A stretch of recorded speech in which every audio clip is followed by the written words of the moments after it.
덕아, 미안하다. 바로 그날이었습니다. 지옥 같은 가마솥 열기에 살이 익어가며 뒷바라지한 남편이 장원을 했다는 날. 행복해야 할 그녀는 호랑이 굴속으로 밀려나고 있었습니다. 오늘 수치 좋구만요. 넉넉히 넣으슈. 아이고 대기네 손 좀 봐. 숙기신이 다 됐네. 서방님 공부하는데 이까짓 게 대수인가요? 억척스럽게도 버텨온 세월. 덕이네 서방이 급제만 해봐. 저런 시커먼 곰을 누가 데리고 살겠어. 세상이 비웃고 손가락질해도 그저 행복했습니다. 남편의 출세가 곧 자신의 목숨이었던 여인. 서방님 드디어 해내신 거여요? 가장 축복받아야 할 날, 그녀는 전부였던 남자에게서 가장 잔혹한 배신을 선물 받았습니다. 호랑이 굴에 던져진 이 여인의 원한은 이제 어떤 복수의 바늘을 쥐게 될까요? 옛날 옛적 남도의 깊은 산골에 덕이라는 여인이 살고 있었습니다. 등짐 하나로 통나무를 지고도 콧노래를 흥얼거릴 만큼 기운이 넘쳤고 온몸은 언제나 새까만 숯가루로 뒤덮여 있었지요. 타고난 몸집이 보통 사내보다 2배는 듬직해서 마을 사람들은 덕이를 보면 슬그머니 길을 비켜주곤 했습니다. 덕이의 남편은 이형윤이었습니다. 허리가 버들처럼 가늘고 눈매가 날카로워 한눈에 범상치 않은 인물임을 알 수 있는 서생이었지요. 낮에는 책을 읽고 밤에는 붓을 들었으니 먹고 사는 일은 오롯이 덕이의 몫이었습니다. 덕이는 새벽녘에 일어나 숯을 굽고 장에 내다 팔고 돌아와서는 밥을 짓고 물을 길었지요. 손이 달아 갈라지고 등이 굽어도 불평 한마디 없었으니 그것이 덕이에게는 사랑이었기 때문입니다. 서방님, 오늘 숯이 아주 잘 됐슈. 팔면 쌀 2말은 나올 거여요. 형유는 책에서 눈을 들지도 않고 짧게 대꾸했습니다. 그래. 그 한마디에도 덕이는 환하게 웃었지요. 사내가 공부만 할 수 있다면 그것으로 충분하다고 덕이는 믿고 있었습니다. 형윤이 마침내 과거에 급제했다는 소식이 마을에 퍼진 것은 초여름의 일이었습니다. 마을 사람들이 너도 나도 몰려와 축하를 건넸고 덕이는 덩달아 기뻐하며 눈물을 훔쳤지요. 그토록 바라던 날이었습니다. 새벽마다 숯가마 앞에 쪼그려 앉아 땀을 훔치던 세월, 장에서 눈총을 받으면서도 이를 악물고 숯을 팔던 날들이 드디어 빛을 발한 것이었으니까요. 그러나 한양도성에서 급제 잔치가 벌어지는 동안 형윤의 머릿속에는 덕이의 모습이 떠오를 때마다 차가운 경멸이 스쳤습니다. 권세 있는 대감집 잔치에 초대받아 고관대작들 사이에 앉아 있을 때 형윤은 문득 깨달았지요. 자신의 출발점, 그 초라하고 부끄러운 과거를 아는 자가 세상에 단 하나 남아 있다는 것을. 숯검댕이 묻은 손으로 자신의 옷을 빨아주던 여인. 어깨가 산만하고 목소리가 황소처럼 우렁차던 그 여인이 도성에 나타나는 날을 상상하자 형윤의 등줄기에 식은땀이 흘렀습니다. 저런 것이 내 아내라는 걸 알면 이 자리에 있는 누가 나를 제대로 보겠는가. 형윤은 그날 밤 조용히 마음을 굳혔습니다. 덕이를 지워야 했습니다. 그리고 그 방법은 이미 야심 어린 머릿속에 또렷이 그려져 있었지요. 남도 산골에는 예로부터 무서운 이야기 하나가 전해 내려왔습니다. 마을 뒤편 바위가 범의 이마처럼 솟아오른 곳에 깊은 굴 하나가 있었는데 사람들은 그곳을 범바위 굴이라 불렀지요.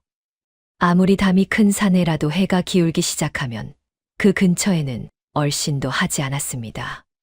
수십 년 전부터 그 굴에는 사람을 잡아먹는 큰 호랑이가 산다는 소문이 자자했고 실제로 굴 근처에 갔다가 종적이 묘연해진 사람이 몇이나 있었기 때문이었지요. 범바위 굴에 들어갔다가 살아나온 사람은 없어. 뼈 한 조각도 못 찾는다니까. 마을 어른들은 아이들에게 으름장을 놓을 때마다 그 굴 이야기를 꺼냈습니다. 덕이도 어릴 적부터 들어왔던 이야기여서 굴 근처만 지나가도 괜스레 발걸음이 빨라지곤 했지요. 그 굴의 공포는 단순한 미신이 아니었습니다. 굴 주변에는 짐승의 발자국이 언제나 어지럽게 찍혀 있었고, 밤이면 바위 사이로 굶주린 짐승의 숨결 같은 바람이 흘러나왔습니다.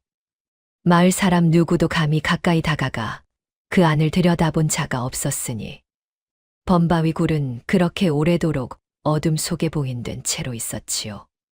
형윤이 마을로 돌아온 것은 급제 후 보름쯤 지난 때였습니다. 덕이는 남편이 온다는 소식에 밤새 음식을 장만했습니다.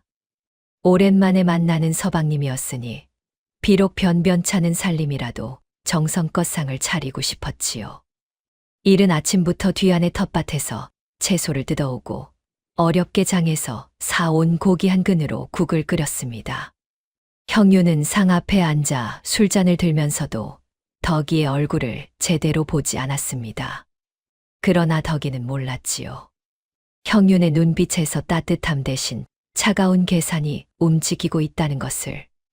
덕이, 내가 그간 얼마나 고생을 시켰는지 모르겠어. 그 고마운 마음을 어떻게 표현해야 할지. 덕이는 이게 무슨 바람이 불었나 싶어 손을 내저었습니다. 아이고, 서방님. 그런 말씀 마셔요. 당연히 해야 할 일을 한 건데요. 그래도 그렇지.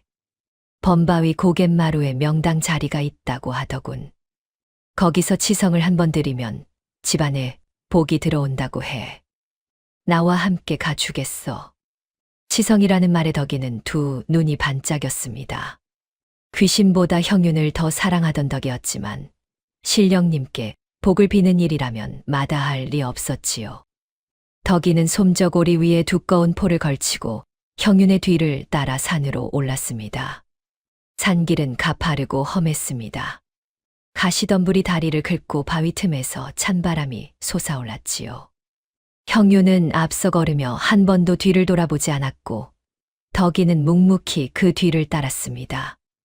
범바위굴이 가까워질수록 공기는 무겁게 가라앉았고 어딘가에서 짐승의 숨결 같은 것이 느껴지는 듯했지요. 덕이의 발걸음이 조금씩 느려졌지만 형윤은 돌아보지 않았습니다. 다 왔어. 조금만 더 가면 돼.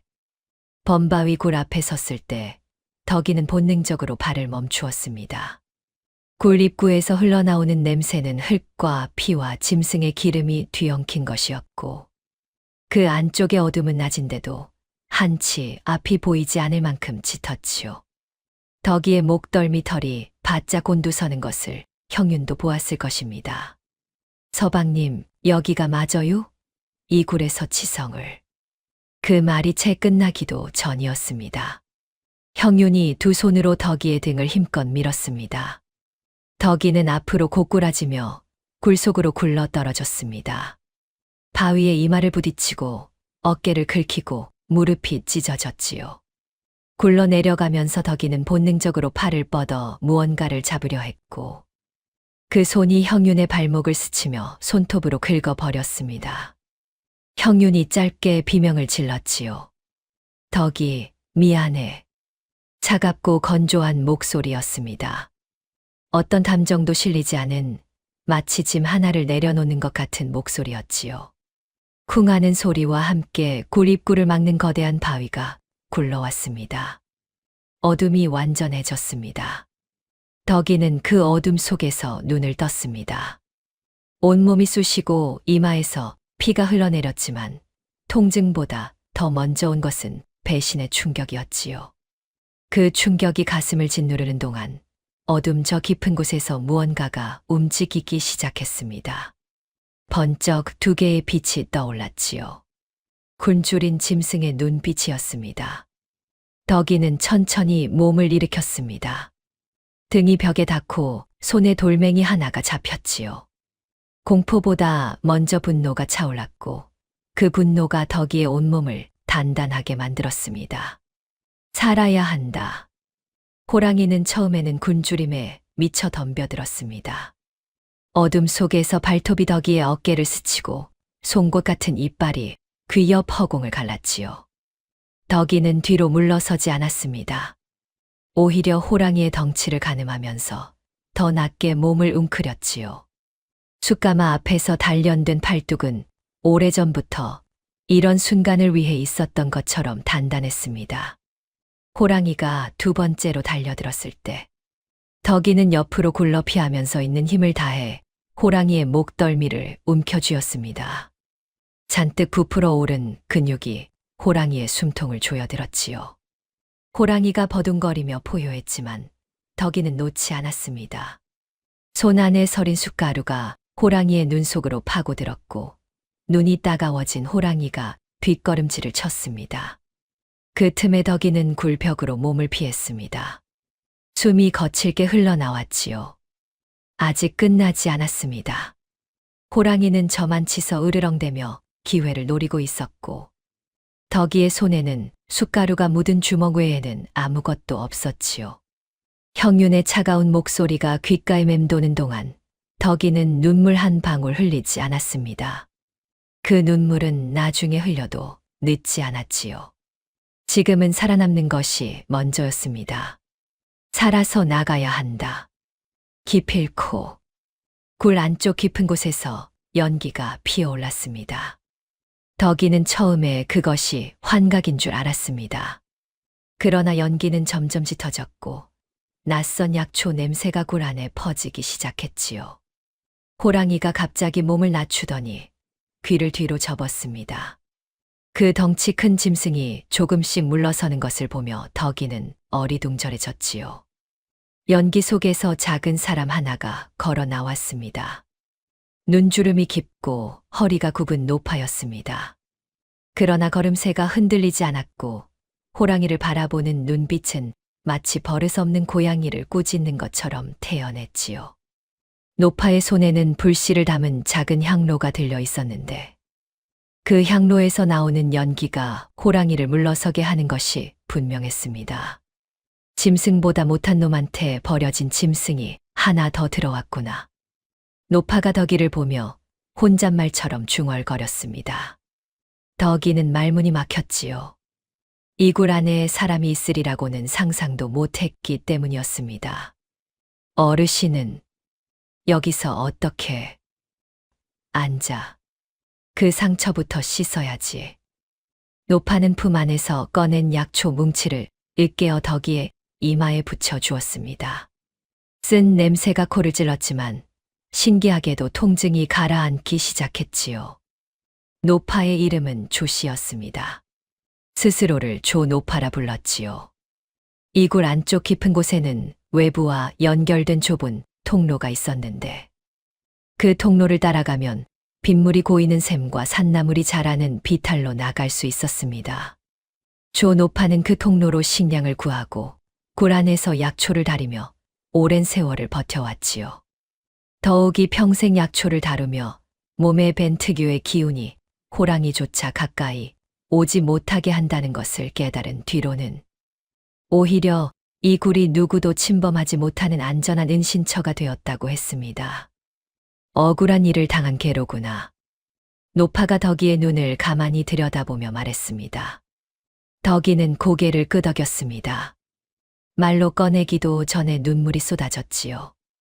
그것은 서름이기도 했고 배신에 대한 분노이기도 했습니다. 굴의 어둠 속에서 덕이는 처음으로 소리 없이 울었지요. 사흘이 지난 뒤 조노파가 덕이 앞에 무언가를 내밀었습니다. 가늘고 긴 쇠바늘 하나였습니다. 빛이 없는 굴 안에서도 바늘 끝이 희미하게 반짝였지요. 이걸로 이것을 꿰어보아라. 노파가 바닥에 던진 것은 두꺼운 호랑이 가죽 한 조각이었습니다. 장정이 칼로 베어도 쉽지 않을 만큼 두껍고 질긴 가죽이었지요. 덕이는 어이가 없어서 한참 가죽을 내려다보았습니다. 이 바늘로 이 가죽을요? 그래. 못하면 넌 여기서 평생 나가지 못한다.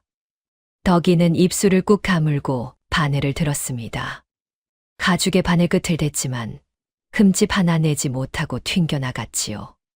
다시 또 다시. 손가락이 아리고 손목이 저려왔지만 덕이는 멈추지 않았습니다. 힘을 팔뚝에서 빼라. 손끝으로 모아라. 조노파가 곁에 앉아 낮은 목소리로 말했지요. 덕이는 그 말뜻을 처음에는 이해하지 못했습니다. 통나무를 집어 던지는 것도 숯가마를 들어 올리는 것도 전부 팔뚝의 힘으로 해왔기 때문이었지요. 그러나 노파의 말대로 숨을 고르고 팔뚝에서 힘을 빼자 손끝에 묘한 기운이 모이는 것이 느껴졌습니다. 바늘 끝이 가죽을 살짝 파고들었습니다. 덕이는 눈을 크게 떴지요. 노파는 작게 고개를 끄덕이며 일어섰습니다. 그 힘이 있는 한 언젠가는 나갈 수 있다. 그날부터 덕이의 수련이 시작되었습니다.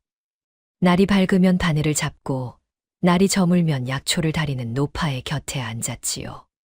손가락에 굳은 살이 박이고 손목의 결이 달라지기 시작했습니다. 어느 날은 바늘이 가죽을 관통하는 순간 굴 안이 환해지는 것 같았는데 그것은 착각이 아니라 덕이의 집중력이 만들어 낸 경지였습니다. 계절이 2번 바뀌었습니다. 굴 밖의 세상이 겨울에서 봄으로 다시 여름으로 달라지는 동안 덕이는 굴 안에서 몰라보게 달라지고 있었지요. 처음에는 통나무를 부수는 데 쓰이던 그 거칠고 무식한 힘이 이제는 바늘끈 한 점에 고스란히 집중되었습니다. 어느 날 아침이었습니다. 덕이가 바늘을 들어 호랑이 가죽에 댔을 때 바늘이 실처럼 가볍게 가죽을 꿰뚫고 나왔습니다.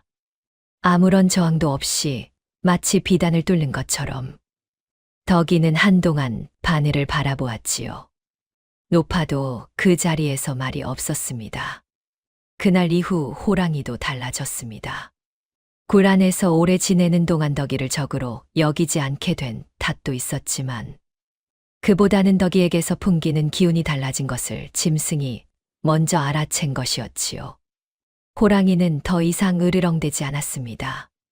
어느 날은 덕이의 발치에 조용히 웅크려 앉기까지 했지요. 이제 네가 바늘을 다루는 것이 아니라 바늘이 너를 따르는 것이다.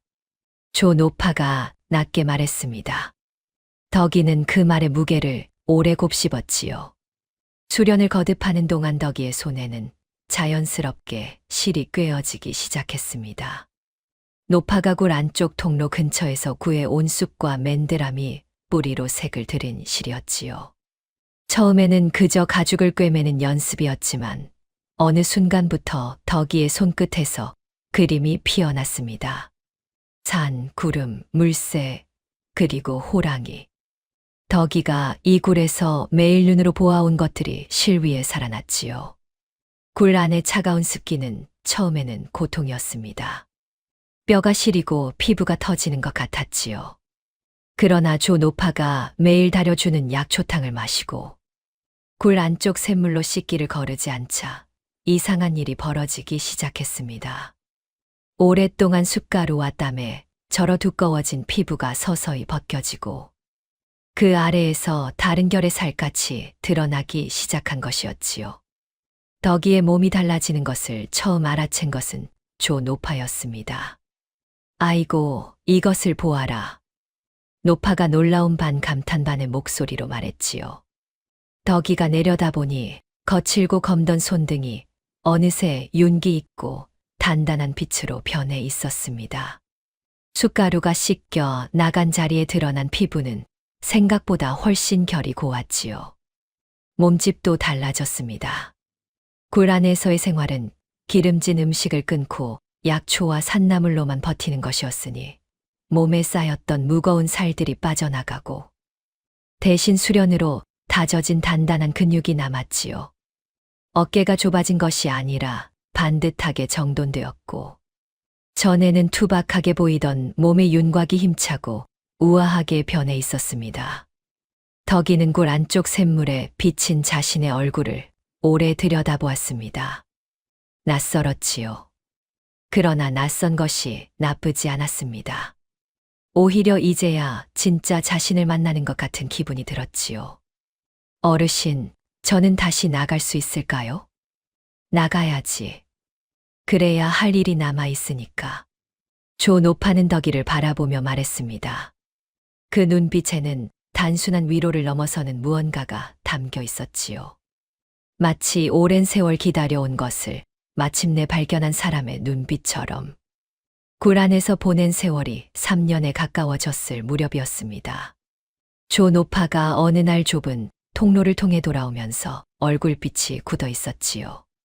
손에는 산나물 대신 구겨진 종이 한 장이 들려 있었습니다. 통로 끝 비탈 근처에서 지나가는 장꾼을 만나 얻어온 것이었지요. 읽어보아라.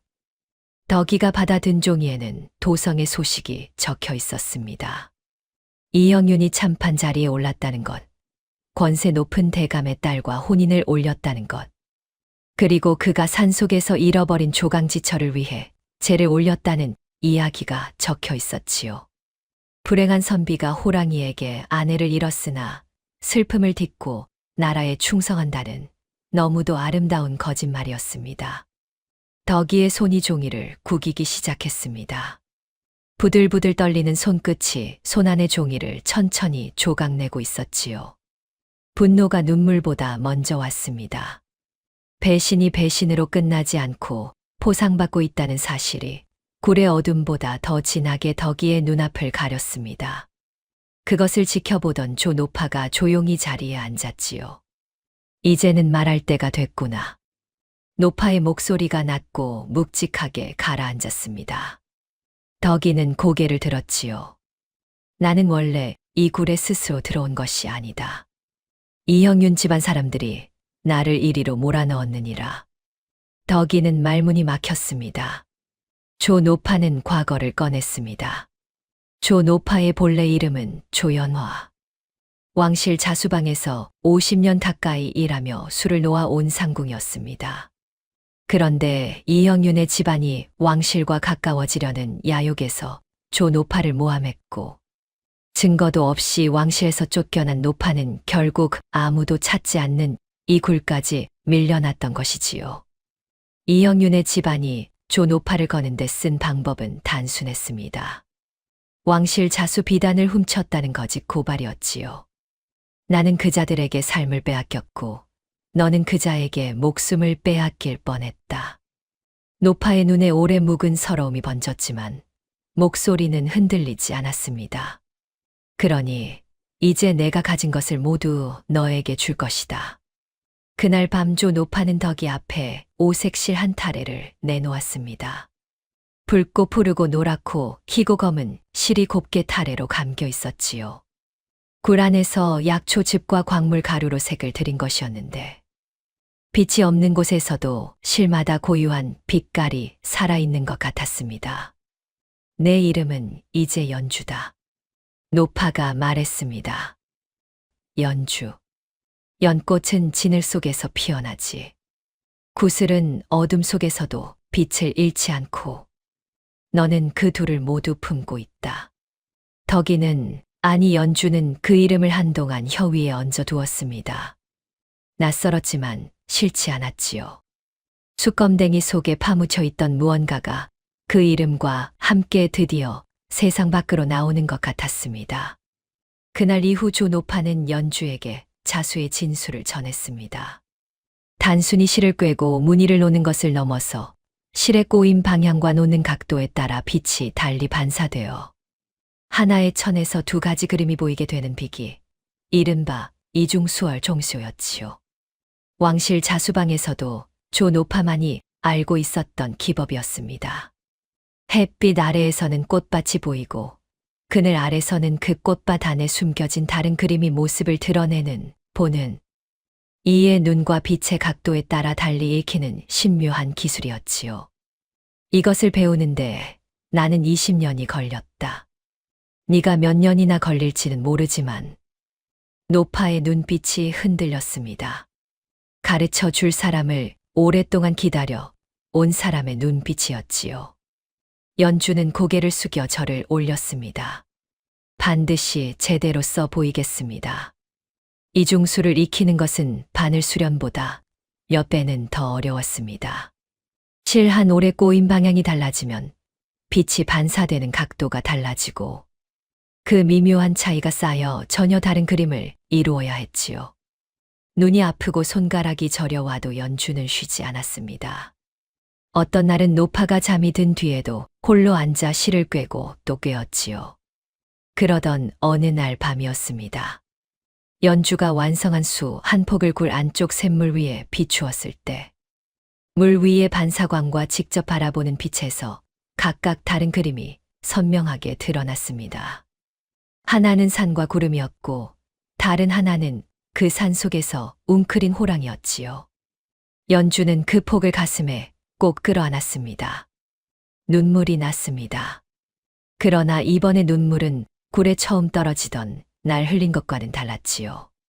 그날의 눈물이 절망이었다면 이날의 눈물은 각오였습니다. 연주는 자신이 이 굴에서 나가는 날을 선명하게 그렸습니다. 형윤의 앞에 어떤 모습으로, 어떤 방식으로 서야 하는지를. 무작정 달려들어 멱살을 잡는 것은 연주가 원하는 것이 아니었지요. 세상 모든 사람이 보는 앞에서 반박할 수 없는 방식으로 그 사내의 탈을 벗겨내는 것. 그것이 연주의 목표였습니다. 어르신. 연주가 노파를 불렀습니다. 형유는 지금 왕실과 가깝다고 했습니다. 왕에게 바치는 물건을 마련하는 자리에 있다고요. 그렇지. 그렇다면 언젠가 왕에게 바칠 자수가 필요하게 될 것입니다. 그리고 도성에서 가장 이름난 자수장을 찾게 되겠지요. 노파가 연주의 눈을 오래 들여다보았습니다. 그리고 조용히 고개를 끄덕였지요. 그 자수장이 되겠다는 게로구나. 예. 그리고 그것으로 저는 그자의 발로 제 앞으로 걸어오게 할 것입니다. 조 노파는 그날부터 서두르기 시작했습니다. 몸이 성치 않았기 때문이었지요. 굴 안에 차가운 기운이 50년 넘은 뼈마디 사이에 깊이 박혀 있었고, 아무리 약초를 다려 마셔도 겨울이 오면 기침이 심해졌습니다. 노파는 그것을 내색하지 않았지만 연주의 눈에는 보였지요. 서두르지 않아도 됩니다. 아니다. 빨리 가르쳐야 한다. 노파는 이중수의 마지막 단계를 연주에게 전했습니다. 실에 꼬임뿐 아니라 비단천에 물을 들이는 방식에 따라 특정 빛의 각도에서만 두 번째 그림이 드러나도록 조절하는 법이었지요. 햇빛이 낮게 비스듬히 들어올 때만 숨겨놓은 장면이 수면 위로 떠오르듯 모습을 드러내는 것이었습니다. 왕실 자수방에서 노파 혼자만이 알고 있던, 평생 단 한 번도 다른 사람에게 전한 적 없는 기술이었지요. 이것은 그냥 기술이 아니다. 진실과 거짓을 같은 천 위에 담는 법이다. 노파의 목소리가 낮게 떨렸습니다. 진실은 언제나 감춰져 있지. 그러나 올바른 빛이 비치면 반드시 드러나는 법이다. 연주는 그 말을 듣는 순간 자신이 무엇을 수놓아야 할지 정확히 알았습니다. 왕에게 바칠 병풍에 무엇을 담아야 하는지, 형윤이 자랑스럽게 내놓을 그 병풍 위에 세상 모든 이가 보는 앞에서 무엇이 드러나야 하는지. 손이 떨렸습니다. 그러나 바늘을 쥔 손끝은 흔들리지 않았지요. 굴을 나온 것은 봄이 깊어지는 때였습니다. 조 노파는 굴 입구까지 따라 나왔습니다. 형윤이 막아둔 바위는 연주가 안쪽에서 서서히 밀어낸 것이었는데, 3년여에 걸쳐 바늘 끝에 집중된 기운이 손바닥 전체로 퍼지면서 마침내 돌을 밀어낼 수 있게 되었지요. 바위가 굴러떨어지는 순간 오랫동안 막혀있던 봄바람이 물밀듯 쏟아져 들어왔습니다. 연주는 빛 속에 한동안 서 있었습니다. 눈이 부셨지요. 3년여 만에 보는 햇빛이었습니다. 그러나 눈을 찡그리지 않았지요. 오히려 그 빛을 정면으로 받아들이며 천천히 눈을 떴습니다. 가거라. 조 노파가 뒤에서 말했습니다. 어르신도 함께 가셔야지요. 나는 여기가 익숙하다. 네가 다 끝내고 나면 그때 생각해보지. 연주는 2번 절을 올렸습니다. 노파의 눈가에 주름이 깊어지는 것을 보았지만 더 붙잡지 않았지요. 붙잡는 것은 노파가 원하는 것이 아니었습니다. 도성에 이른 것은 보름쯤 뒤였습니다. 연주는 굴 안에서 노파에게 받은 오색실과 비단 조각, 바늘 한 쌈을 보자기에 싸서 들고 왔지요. 도성 동쪽 시전 골목에 작은 방 하나를 얻어 자리를 잡았습니다. 소문은 빠르게 퍼졌습니다. 연주가 의도적으로 흘린 것이었지요. 도성에서 가장 번화한 시전 앞에 자신의 술을 조금씩 내놓았는데 그것을 본 사람마다 하나같이 하는 말이 같았습니다. 짐승과 꽃과 산이 살아 숨쉬는 것 같다고, 이 세상 솜씨가 아닌 것 같다고. 연주는 그 소문이 형윤의 귀에 닿을 때까지 기다렸습니다.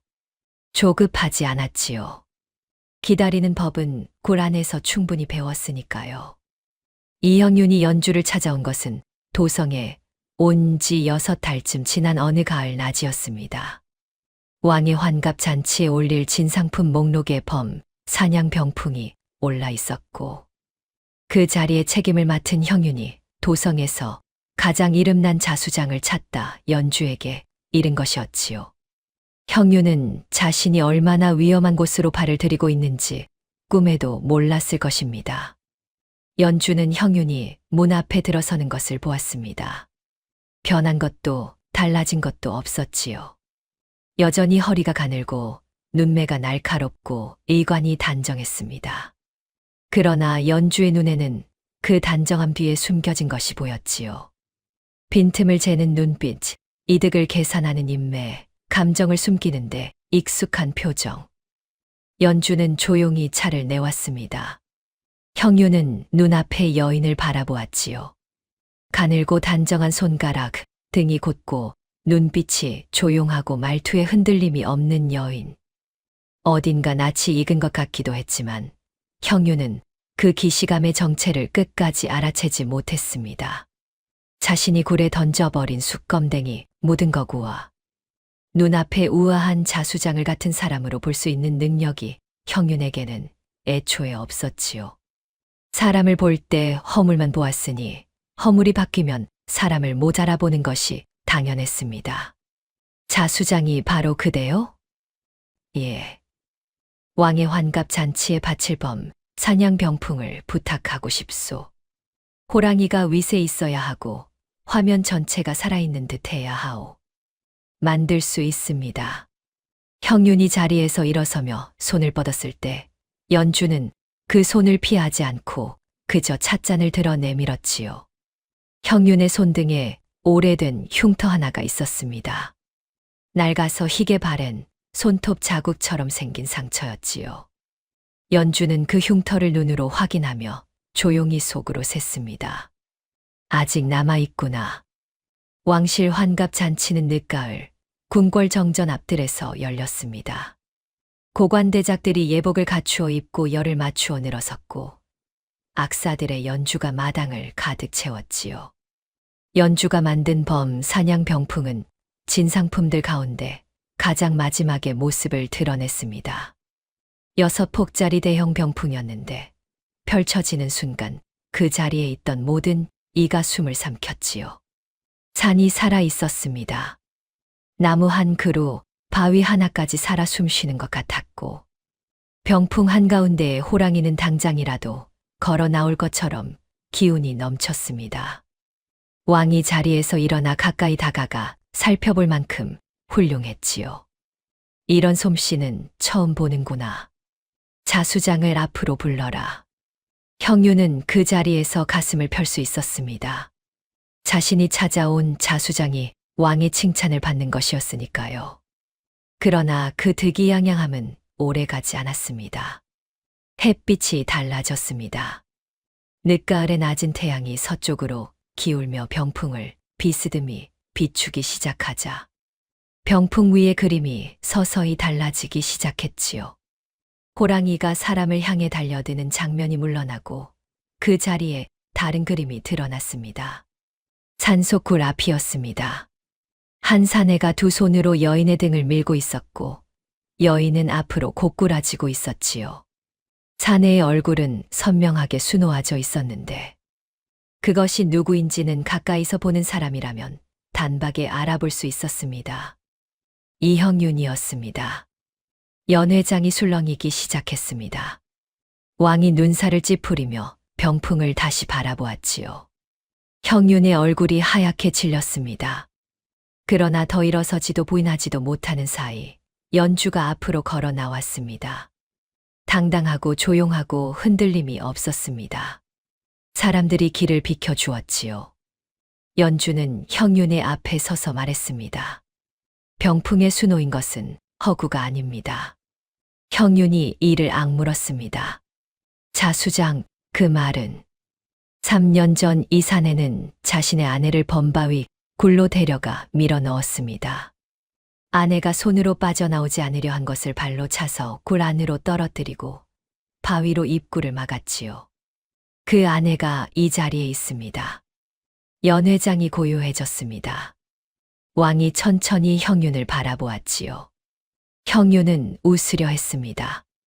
황당한 이야기라는 듯 웃으려 했지만 입꼬리가 올라가지 않았습니다. 눈앞의 여인을 보면 볼수록 어딘가에서 본 것 같은 그 기시감이 이제는 공포로 바뀌어 가고 있었으니까요. 증거가 있소. 형윤이 겨우 입을 열었습니다. 연주는 대답 대신 형윤의 손목을 잡았습니다. 형윤이 뿌리치려 했지만 연주의 손힘은 아직도 굴 안에 호랑이 목을 잡던 그 힘이었지요. 손등이 뒤집혔습니다. 햇빛 아래 오래된 흉터 하나가 드러났지요. 제가 굴에서 떨어지던 날, 이 사내의 발목을 잡으며 긁은 자국입니다. 손톱 자국이 5개였지요. 흉터는 5줄이었습니다. 연회장의 봄바람 같은 웅성임이 일었다가 이내 겨울처럼 가라앉았습니다. 왕이 형윤을 바라보는 눈빛이 달라졌지요. 형윤은 아직도 버티려 했습니다. 이 자리에서 부인만 하면 된다고, 흉터. 하나와 자수 한 폭만으로는 판을 뒤집을 수 없다고 머릿속에서 빠르게 계산이 돌아갔지요. 얼굴에 억지 미소를 끌어올리며 주변을 둘러보았습니다. 평소 친분이 있던 대감들, 자신의 치적을 알고 있는 관리들, 이 자리에서 자신의 편을 들어줄 사람들을. 그러나 아무도 눈을 맞추지 않았습니다. 형윤의 미소가 조금씩 굳어졌지요. 연주는 그 모습을 조용히 바라보며 한 가지를 더 꺼냈습니다. 보자기 안에서 나온 것은 낡은 솜저고리 한 벌이었습니다. 굴로 떨어지던 날 입었던 것으로 바위에 긁혀 찢어지고 형윤이 발로 찬 자리가 진흙과 함께 고스란히 남아 있었지요. 조 노파가 그것을 굴 안 깊숙한 곳에 고이 보관해 두었던 것이었습니다. 언젠가 이날이 올 것을 알았던 것처럼 이 저고리의 진흙은 범바위 굴 주변의 것입니다. 그리고 찢어진 자국은 사람의 발에 밟히고 채인 것이지 짐승의 발톱 자국이 아닙니다. 형조 판서가 앞으로 나와 저고리를 받아 찬찬히 살폈습니다. 이마에 주름이 깊어지더니 고개를 들어 왕에게 눈짓을 보냈지요. 왕이 형윤을 향해 몸을 돌렸습니다. 형윤이 자리에서 벌떡 일어나 소리쳤지요. 터무니없는 소리요. 이 여인이 누군지도 알 수 없거니와. 이런 것들은 얼마든지 꾸며낼 수 있는 것 아니오? 자수장 하나가 만들어 낸 이야기를 어찌 고지곳대로 믿으신단 말이오. 목소리는 높았지만 발이 뒤로 반걸음 물러서 있었습니다. 연주는 그것을 보았지요. 이형윤. 연주가 형윤의 이름을 불렀습니다. 호칭도 존댓말도 없이 마치 오래전 마을 안악들이 부르는 것처럼 평평하고 담담하게. 형윤이 얼어붙었습니다. 서방님이 나를 굴에 던져 넣기 전날 밤 제가 당신 상투에 메어 드린 끈이 기억납니까? 형윤의 눈이 미세하게 흔들렸지요. 파란 명주실의 붉은 레드비였습니다. 제가 손수 짠 것이었지요. 과거 길 떠나시던 날 아침에 제 손으로 메어 드렸습니다. 길에서 무사하시라고. 형윤의 상투에는 파란 명주실끈이 아직도 매여 있었습니다. 너무 익숙해져서 스스로도 바꿀 생각을 못했던 3년도 훨씬 전부터 묶여있던 그 끈이. 연주가 새벽녘 등잔 앞에서 쪼그려 앉았잔. 숟가루가 채 씻기지 않은 손으로 만든 그 끈이 형윤의 상투에 고스란히 남아 있었지요. 연회장에 있던 모든 눈이 형윤의 상투로 향했습니다. 형윤은 손을 들어 자신의 상투를 잡으려다 멈추었습니다. 무엇을 하더라도 이미 늦었다는 것을 계산 빠른 그 머리가 마침내 깨달은 것이었지요. 왕이 천천히 입을 열었습니다. 저자를 잡아들여라. 형윤의 얼굴에서 남은 빛이 모두 사라졌습니다. 포졸들이 달려들었을 때 형윤은 이미 뛰고 있었습니다. 연회장을 가로질러 마당을 벗어나 성문을 향해 내달렸지요. 군중이 길을 막으려 했지만 형윤은 어깨로 치고 나갔습니다. 평생 책만 읽은 선비가 어디서 그런 힘이 나왔는지, 얼마나 다리가 빨랐는지, 그것은 형윤 자신도 몰랐을 것입니다. 살고자 하는 본능이란 평소 자신도 모르던 힘을 꺼내놓는 법이지요. 연주는 뒤쫓지 않았습니다. 쫓을 필요가 없었지요. 뛰어가는 형윤의 뒷모습을 바라보며 연주는 차 한 모금을 마셨습니다. 차는 이미 식어 있었지만 입안에 퍼지는 쓴맛이 오히려 또렷했지요. 형윤이 향한 곳은 남도 방향이었습니다. 뒤에서 포졸들의 발소리가 쫓아오자 산길로 접어들었고, 해가 기울어 어스름이 깔릴 무렵에는 어느새 범바위 굴 아래에 이르러 있었지요. 그 누가 이 길을 이렇게 빠르게 올 수 있었겠습니까? 오직 형윤만이 오직 한 번 왔던 그 길이기에 몸이 먼저 기억하고 발을 옮긴 것이었지요. 죄를 지은 자는 그 죄를 지은 자리로 돌아간다고 했던가요? 형윤은 굴 앞에 서서 헐떡였습니다. 바위는 이미 열려 있었습니다. 연주가 밀어낸 뒤 그대로였지요. 포졸들의 발소리가 산 아래에서 올라왔습니다. 형윤은 뒤를 한 번 돌아보더니 어둠 속으로 뛰어들었습니다. 그 안이 어떤 곳인지 누구보다 잘 알면서도 자신이 아내를 던져 넣었던 그 공간 속으로. 굴 안은 처음에 조용했습니다. 연주와 노파가 떠난 자리였으니 텅 비어 있었지요. 형윤은 벽을 더듬으며 숨을 고르려 했습니다. 어둠에 눈이 익숙해지기를 기다렸지요. 이 안에서 하룻밤만 버티면 포졸들이 물러갈 수도 있다고 생각했을 것입니다. 그러나 굴은 비어 있지 않았습니다. 연주가 떠난 뒤 다시 굴로 돌아온 호랑이가 있었지요. 오랫동안 굶주려 있었고 그 굶주림을 채울 무언가가 스스로 굴 안으로 걸어 들어온 것이었습니다. 어둠 저 깊은 곳에서 두 개의 빛이 천천히 떠올랐습니다. 3년 전 바로 이 자리에서 덕이가 보았던 바로 그 빛이었지요. 그때 덕이는 그 빛을 향해 주먹을 들어 올렸습니다. 형윤은 뒤로 물러서며 비명을 질렀습니다. 비명 소리가 굴 밖으로 새어나왔지요. 포졸들은 굴 앞에 멈추어 서서 서로 눈치를 보았습니다. 그 안으로 들어가려는 자가 아무도 없었지요. 범바위 굴이라는 이름이 가진 무게는 포졸들도 어릴 적부터 들어 알고 있었으니까요. 비명은 한 번 더 들렸다가 이내 끊어졌습니다. 그 뒤로는 바람 소리 외에 아무것도 들리지 않았지요. 새벽이 될 때까지 포졸들은 굴 앞을 지켰습니다. 그러나 굴 안에서 나오는 것은 아무것도 없었지요. 범바위 굴은 그렇게 이형윤을 삼켰습니다. 마치 처음부터 그리 될 것을 알고 기다려온 것처럼 소리도 없이. 도성으로 돌아온 포졸들의 보고를 받고 난 뒤 형조 판서는 오랫동안 입을 열지 않았습니다. 그리고 왕에게 이렇게 아뢰었지요. 하늘이 먼저 심판하였사옵니다. 당신 같은 숫덩이는 필요 없소. 지옥 같은 가마솥 열기에 살이 익어가며 뒷바라지한 남편이 장원을 했다는 바로 그날. 행복해야 할 그녀는 호랑이 굴 속으로 밀려나고 있었습니다. 오늘 수치 아주 좋구먼요. 여기 넉넉히 넣었슈.